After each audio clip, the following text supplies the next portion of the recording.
he challenges an entire order to a 1-on-20 fight. And that's where we end off on this current chapter. Yeah, he's like, oh hey, I know you guys are the like the old guard, right? You guys are not hiding because everyone believes you're dead. Yeah. Oh, you don't want to follow my orders? We'll just do this the easy way then. I mean, it's not even so much like the easy way as much as he's like, oh, I know this logic. I used to deal with this all the way back home. The strongest person is who gets to make the rules. I can do that. All right, come at me.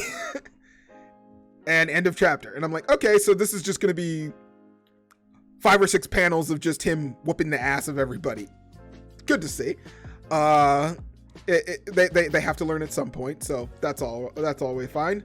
But yeah, so out of this entire chapter, we did get more explanation though on at least some of the collaboration between the other countries, at least discussing their battle plan as to how they want to deal with joining this war effort and whose side they're going to be on. Granted, that on top of the other hidden group that we saw as well, but they did state that the blue dragon that they had met in the neighboring country has vacated his position. He's just like, oh wait, you're telling me that if I no longer want to be here, I could just leave? Yeah, you're a dragon, bro. Like, who's gonna stop you? He's just like, you know, oh, you're right. I'm bored now. I'll just leave. I built all this with my own 2 hands to protect it because I wanted to. Yeah, but what's the point of that? You know what? You're right. Fuck this. I'm out. Yeah, I guess dragon existence is a fickle one. I mean, it's what happens when you're like near immortal, where you've lived for so long that you're like, that's right, I can just do whatever I want. What? I mean, who's gonna stop me? You?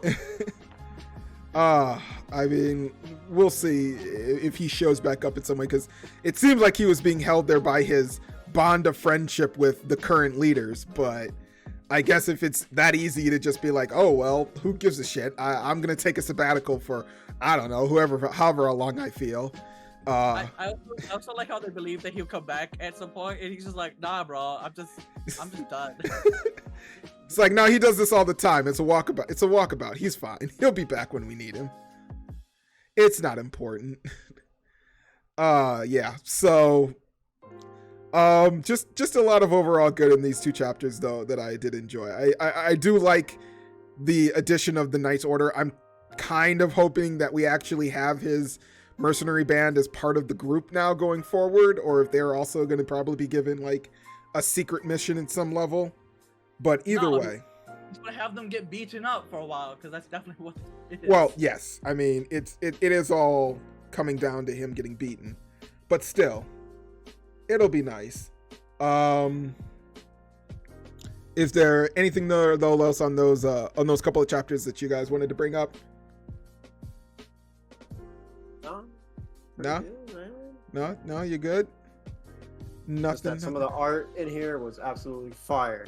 Yeah, I did like some of the addition on the art they had on this one. It was. You mean the actual use of blocking? Like, I was like, guys, look, it's not that hard to like actually. Yeah, the way they use the blocking. And it's not actually hard to put dialogue bubbles next to the people so we know who's actually talking.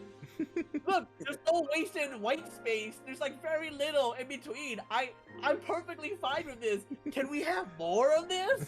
This is what I'm just asking for. A clean layout. I get that webtoons have like the way it is. Everyone abuses it, so it's just a huge page of art and then words in between. Yeah. Stop that, okay? Because there's two, like, that's really lazy. All right, it's really fucking lazy. It is not hard to do simple blocking. Like, even with like Mookhyang, all right, it is not like complicated blocking. All right, it is just like, guys, it's here. Here's a close-up of her face cut in a square, and then here's the dialogue next to it, so you know that she's talking. I get so much information from that. I know exactly what's going on with her expression, and then exactly what she's saying. That's all you need. Good, done. Like, it's not hard. It's not complicated. It could be very hard, but it's not complicated. You drag bubbles next to their faces, okay? Yeah. I know sometimes it does get quite wonky on the way that each one of them wants to lay out their panels, and some of them do a much cleaner job at it than others, so it all depends on who we're reading from and who's writing. So all right, well, we'll go ahead here. We'll move on to our last one of the night with our big man in solo leveling. Seraph, how you dealing with this one? I'm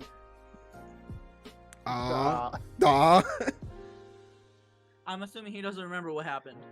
Like, Jinwoo just goes on a date Yes, in the while last a gigantic gate is in the sky. that he cannot break through. A gigantic gate Well, that nor he... can the monsters break through yet. Well, either. we don't know. Well, the monsters aren't coming through, but nobody else, seemingly even he, can't get through.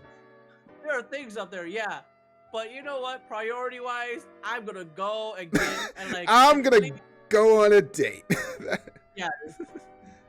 I'm gonna spend my last moments on Earth. I'd rather spend it with her.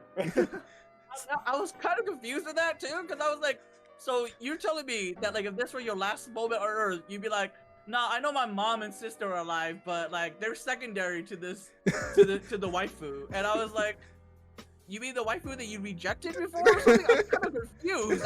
I don't know what did like she that important be like, oh yeah, she's important now. She is now important. If I remember right, this actually happened in the light novel too.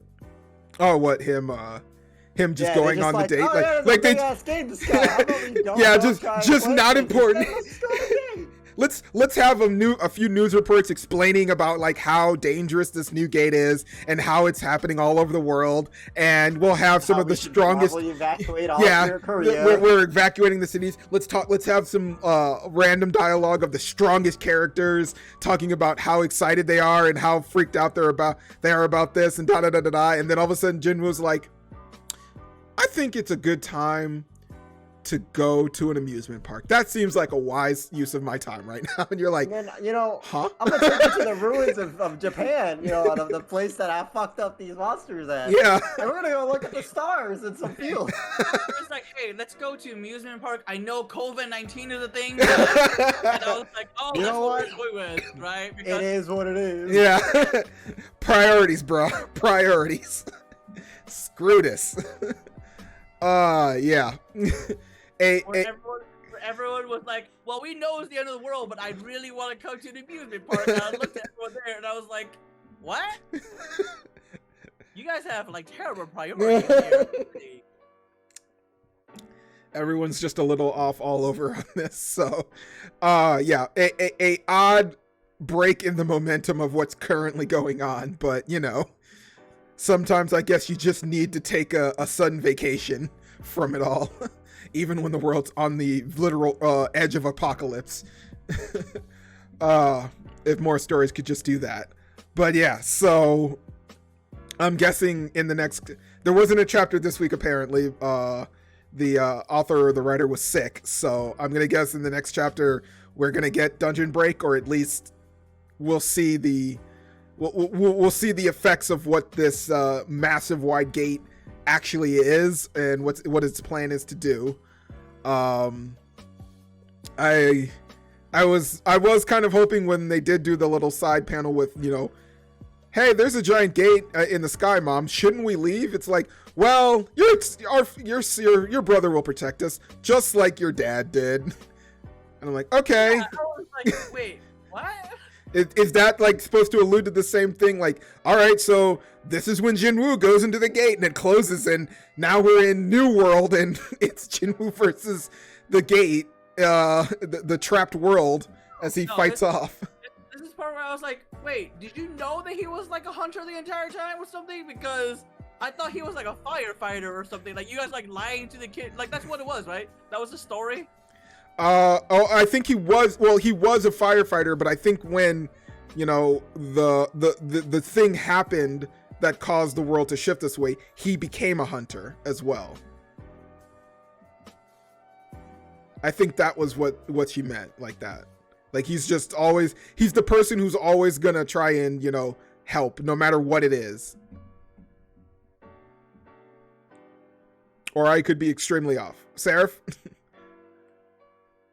Do you remember this at all or not?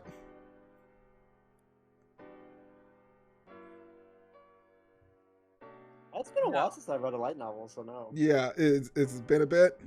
Like, as I read the webtoon, I'm just like, oh, now it's kind of coming back. You're like, oh, I remember this, I think. I know this part. I know, like, I can't get into specific details, but, I kind of remember it, Can't get the cliff notes from the back. All right, it's all right. But yeah, so that brings everything to full circle so far. Any predictions though, or anything looking forward to? I guess more for Arc, since I believe you're further ahead in this, right, Seraph? It's not like at this point Seraph even remembers anything, because Seraph's like, it's yes. So far ahead. Pretty much just yes. Yes. Yes, I know what the future holds, and it's not what you think.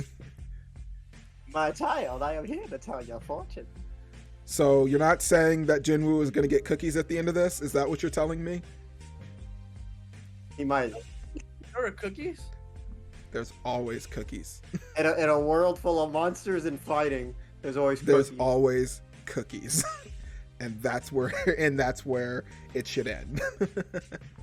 All right. Well, that does bring us to the end of this episode. Thank you, everyone, for joining us. Please, as always, leave those comments down below for everything we talked about and anything else. Sarah or Ark, were you about to say something?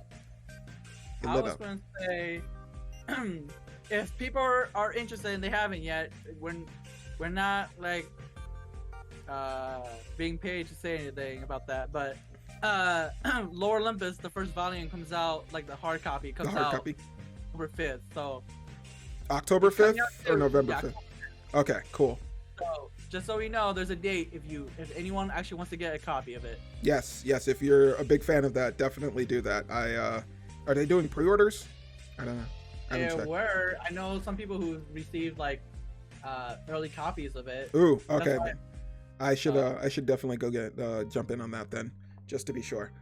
But yeah, definitely want to show some love for any of our would-be artists and friends out there that enjoy any of the series that we cover. But with that, I will go ahead and leave it to Seraph to close us all the way out. Thank you, ladies and gentlemen, for watching this episode of the Project Webtoon podcast. If you guys liked, leave a like. Make sure to subscribe so you guys can stay updated with us, and make sure to hit that little bell so you guys know when we post up videos. Yes. And if you guys want to, you guys can check out all my links down below, which has all of our Twitters and various other things down there. Yes. All right. Well, thank you again also for joining us. And of course, to close us out one last time, it is your big man, Sleepy. Good boy, Seraph here. There we go. And there's the Dark Dragoon out. Such a delay. Oh, all right. Everyone, take it easy out there.